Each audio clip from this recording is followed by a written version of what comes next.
ಮಂಗಳೂರು ಹೊರವಲಯದ ನೀರ್ಮಾಗ ಪಡು ಸಮೀಪ ಯುವಕನಿಗೆ ತಂಡವೊಂದು ಮಾರಕ ಯುದ್ಧದಿಂದ ಗಂಭೀರ ಹಲ್ಲೆ ನಡೆಸಿದ ಘಟನೆ ಕಳೆದ ರಾತ್ರಿ ನಡೆದಿದೆ.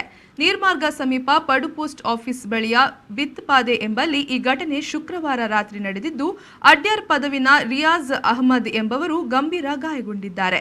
ರಿಯಾಜ್ ಅಹಮದ್ ಚಲಾಯಿಸಿಕೊಂಡು ಹೋಗುತ್ತಿದ್ದ ಕಾರನ್ನು ತಡೆದು ನಿಲ್ಲಿಸಿ 5-6 ಜನರ ತಂಡ ಮಾರಕ ಯುದ್ಧಗಳಿಂದ ಹಲ್ಲೆ ನಡೆಸಿ ಬಳಿಕ ಪರಾರಿಯಾಗಿದ್ದಾರೆ. ಗಂಭೀರ ಗಾಯಗೊಂಡ ರಿಯಾಜ್ ನಗರದ ಖಾಸಗಿ ಆಸ್ಪತ್ರೆಗೆ ದಾಖಲಿಸಿದ್ದಾರೆ. ಘಟನಾ ಸ್ಥಳಕ್ಕೆ ಹಿರಿಯ ಪೊಲೀಸ್ ಅಧಿಕಾರಿಗಳು ಭೇಟಿ ನೀಡಿದ್ದಾರೆ. ಬಿಗಿ ಪೊಲೀಸ್ ಬಂದೋಬಸ್ತನ್ನ ಏರ್ಪಡಿಸಲಾಗಿದೆ. ಈ ಬಗ್ಗೆ ಮಂಗಳೂರು ಗ್ರಾಮಾಂತರ ಠಾಣಾ ಪೊಲೀಸರು ತನಿಖೆ ನಡೆಸುತ್ತಿದ್ದಾರೆ. ಈ ಕುರಿತು ಪ್ರತಿಕ್ರಿಯೆ ನೀಡಿದ ಪೊಲೀಸ್ ಕಮಿಷನರ್ ಎನ್ ಶಶಿಕುಮಾರ್, ಈ ಸಂಬಂಧ 4ರನ್ನ ವಶಕ್ಕೆ ಪಡೆದುಕೊಳ್ಳಲಾಗಿದೆ.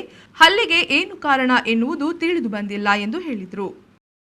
ನಾವು ಹೆಣ್ಣು ನೋಡ್ಲಿಕ್ಕೆ ಹೋಗ್ಬೇಕಾದ್ರೆ ಹುಡುಗಿ ಚೆನ್ನಾಗಿರ್ಬೇಕು, ಲಕ್ಷಣವಾಗಿರ್ಬೇಕು, ಬೆಳ್ಳಗಿರ್ಬೇಕು ಅನ್ನೋದು ನಮ್ಮ ಎಕ್ಸ್ಪೆಕ್ಟೇಷನ್. ನಾನು ಎಲ್ಲದರಲ್ಲೂ ಒಂದ್ ರೇಂಜಿಗೆ ಓಕೆ ಆಗಿದ್ದೆ. ಆದ್ರೆ ನನ್ನ ತಲೆ ಕೂದಲು ಮಾತ್ರ ಸ್ವಲ್ಪ ಸಮಯ ಹೆಣ್ಣು ನೋಡೋದ್ರಲ್ಲೇ ಕಳೀತು. ಹೋಗೋದು, ಹೆಣ್ಣು ನೋಡೋದು, ಜ್ಯೂಸ್ ಕುಡಿಯೋದು ನನಗೆ ಕೆಲವರು ಇಷ್ಟ ಆಗ್ತಿತ್ತು.